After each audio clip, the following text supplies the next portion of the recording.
ہو حلقہ یاراں تو برے شم کی طرح نرم، رزم حق و باطل ہو تو فولاد ہے مومن، افلاک سے ہے اس کی حریفانہ کشاکش، خاکی ہے مگر خاک سے آزاد ہے مومن۔ ہر لحظہ ہے مومن کی نئی شان نیا، نئی شان نیا، گفتار میں کردار میں اللہ کی برہان۔ دنیائے اسلام کی عظیم دینی درسگاہ دارالعلوم دیوبند ہندوستان نے گزشتہ سوا صدی سے زائد عرصہ میں ایسے عظیم سپوت پیدا کیے جنہوں نے کفر و دلالت کی فضاؤں میں قال اللہ وقال الرسول کی صدائیں بلند کی۔ حضرت مولانا قاضی محمد نواز جدوں رحمۃ اللہ علیہ بھی اسی قافلہ حریت کے ایک عظیم سپوت تھے، جنہوں نے نہ صرف نواں شہر کی تاریخ میں اپنے بے مثل اور انمٹ نقوش ثبت کیے بلکہ پورے ہزارہ ڈویژن میں آپ کی قائدانہ شان اور علمی اور شخصی وجاہت مسلمہ تھی۔ آپ کی پیدائش 20 جون 1921 کو ایبٹ آباد کے مشہور گاؤں نواں شہر میں ہوئی۔ آپ نے 7 برس کی عمر میں اپنے والد محترم سے قرآن پاک کی تکمیل کے ساتھ ہی ساتھ فارسی نظم کی کتب بھی پڑھی۔ 1935 میں مڈل کا امتحان نواں شہر سے پاس کیا، پھر علم دین حاصل کرنے کا شوق آپ کو کامرا لے گیا، جہاں آپ نے صرف و نحو کی کتابیں پڑھی۔ اس زمانے میں کامرا صرف و نحو کا مشہور مقام سمجھا جاتا تھا۔ علم فقہ کے حصول کی خاطر تحصیل پنڈی گیٹ میں مولانا قاضی شمس الدین صاحب رحمۃ اللہ علیہ کی خدمت میں حاضر ہوئے، جہاں آپ نے کنز الدقائق، قدوری، شرح وقایا اور ہدایہ اولین تک فقہ کی کتابیں پڑھی۔ پھر خادم الشریعہ گوجرانوالا میں مختلف علوم و فنون کی کتب پڑھ کر چند مزید دینی کتب کی تعلیم حاصل کرنے کے لیے دارالعلوم قلعہ دیدار سنگھ تشریف لے گئے۔ بعد ازاں تعلیم کے حصول کے سلسلہ میں بر صغیر کی اعلیٰ ترین اسلامی یونیورسٹی دارالعلوم دیوبند تشریف لے گئے۔ 1941 میں موصولہ سند کے حوالے سے آپ نے دارالعلوم دیوبند میں داخلہ لیا اور 1950 میں سلسلہ نمبر 4629 پر مشتمل سند فراغت حاصل کی۔ آپ نے ترمذی اور صحیح بخاری شریف کا درس قاضی القصنات بہاولپور حضرت مولانا فخر الدین مراد آبادی صاحب سے حاصل کیا۔ شمائل ترمذی اور جامع امام ترمذی شریف مولانا ادریس صاحب کاندیلوی، سنن ابو داود شریف مولانا عبدالحق حقانی رحمۃ اللہ علیہ، کچھ تفسیر قرآن و احادیث مولانا شبیر احمد عثمانی رحمۃ اللہ علیہ سے، صحیح مسلم شریف، سنن نسائی، سنن ابن ماجہ، موطا امام مالک، دیگر مشہور و معروف علماء کرام سے پڑھی۔ فارغ التحصیل ہونے کے بعد دارالعلوم دیوبند سے واپسی پر آپ نے تدریس و خطابت کی ابتدا جامع مسجد کاکول سے کی، جہاں 12 سال 1947 سے 1961 تک آپ خطابت کے فرائض سر انجام دیتے رہے، ساتھ ہی تدریس بھی فرماتے رہے۔ پھر نامساعد حالات کی بنا پر کاکول کو چھوڑ کر آرمی مسجد جہلم چلے گئے، جہاں پر تھوڑا عرصہ خطابت کرنے کے بعد اسی سال آپ نے قلعہ دیدار سنگھ میں مدرسہ محمدیہ میں تدریس شروع فرمائی۔ رمضان المبارک کی تعطیلات میں گھر تشریف لائے تو 27 رمضان المبارک کو مولانا کاظمی عصمت اللہ صاحب جو الیاسی مسجد کے خطیب تھے کا انتقال ہو گیا۔ اس دوران آپ کو جمعہ اور عید پڑھانے کو کہا گیا، جسے آپ نے قبول فرما لیا۔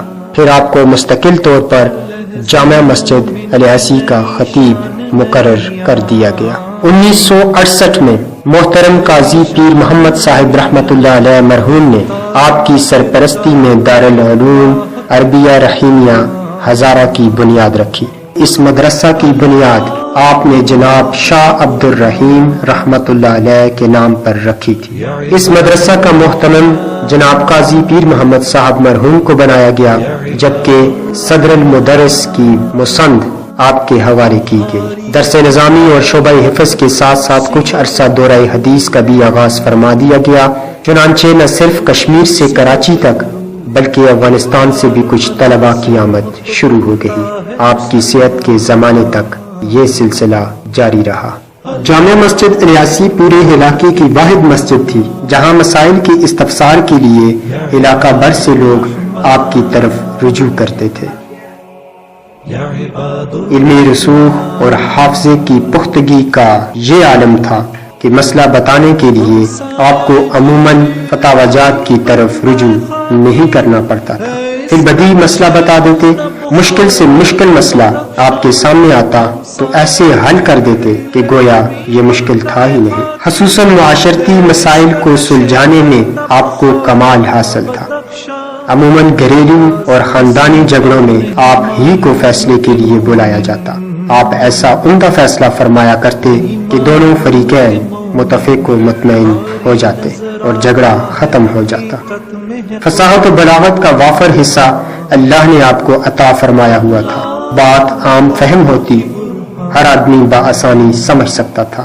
الفاظ کے انتخاب میں آپ کو کوئی بھی مشکل پیش نہیں آتی تھی۔ یوں لگتا تھا کہ جیسے الفاظ قطار در قطار صف باندھے کھڑے ہیں۔ آپ کی آواز میں ایسی بلندی، مٹھاس اور حسن تھا کہ تقریر سے پہلے یا نماز کے اندر جب قرآن پاک کی تلاوت فرماتے تو جی یہ چاہتا کہ گھنٹوں آپ قرآن پڑھتے رہے اور ہم سنتے رہے۔ جمعۃ المبارک کے خطبہ میں ایسا ٹھہراؤ کا انداز تھا جو آج تک کہیں بھی سننے میں نہیں آیا۔ نماز جنازہ میں تکبیر ایسی بلند آواز میں کھینچ کر کہتے کہ ہزاروں کے مجمع میں لاؤڈ سپیکر کی ضرورت محسوس نہیں ہوتی تھی۔ یہی وجہ ہے کہ پورے علاقے میں آپ جہاں بھی موجود ہوتے جنازہ کی امامت آپ ہی سے کروائی جاتی۔ آپ فرقہ واریت کو سخت ناپسند فرمایا کرتے تھے۔ واقعی آپ کا وجود ان شخصیات میں سے تھا جن کے پیچھے بڑے بڑے فتنے رکے ہوئے تھے۔ لوگوں نے آپ کے بعد اس کا مشاہدہ بھی کر لیا۔ آپ 1944 میں جمعیت العلماء ہند سے منسلک ہوئے، ساتھ ساتھ انگریز کو برِ صغیر سے نکال باہر کرنے والی دیگر جماعتوں سے بھی مربوط رہے۔ ایک قدیمی تحریر کے مطابق آپ کو working committee, city Congress committee منعقدہ 12-13 جون 1946 کے مجلس عاملہ کے اجلاس میں متفقہ طور پر صدارت کا عہدہ بھی سونپا گیا تھا۔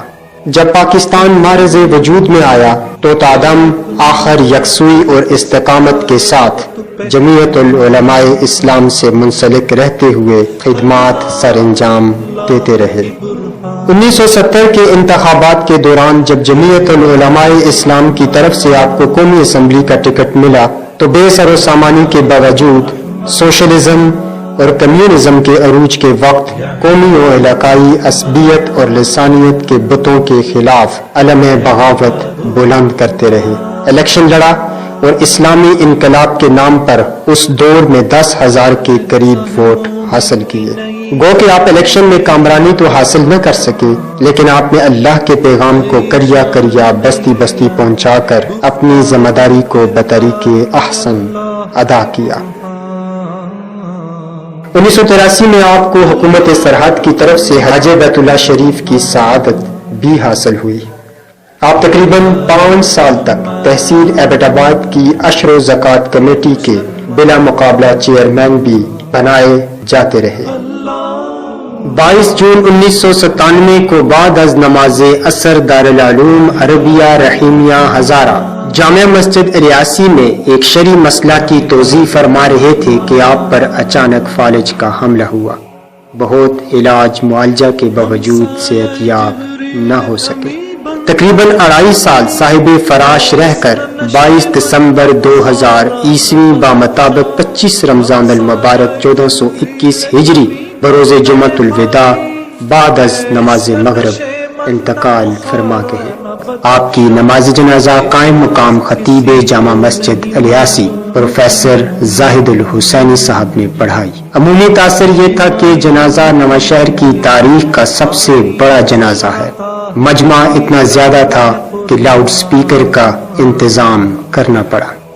کسی کو یقین نہیں آ رہا تھا کہ جو شخصیت 33-34 سال اس گراؤنڈ میں نماز جنازہ کی امامت کرواتی رہی، آج ان کی نماز جنازہ پڑھی جا رہی ہے۔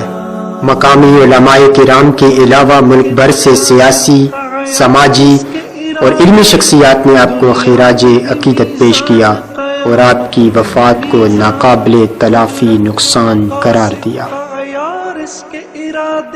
بے شک ہزارہ ڈویژن ایک نامور خطیب اور جید عالم دین سے تو محروم ہو گیا، مگر یہ سعادت بھی ان کے حصہ میں آئی کہ رمضان المبارک میں دنیا کو الوداع کہا، اور وہ بھی جمعۃ الوداع کے روز، اور ان کی تدفین لیلۃ القدر کی مبارک ساعتوں میں ہوئی۔ ان کی زندگی سعادت کی زندگی تھی اور ان کی وفات قابل فخر موت تھی۔ اللہ رب العزت آپ کے درجات کو بلند فرمائے۔ ہر لحظہ ہے مومن کی نئی شان نیا، نئی شان نیا، گفتار میں کردار میں اللہ کی برہان، اللہ کی برہان۔ یا عباد الرحمن، یا عباد الرحمن، یا عباد الرحمن،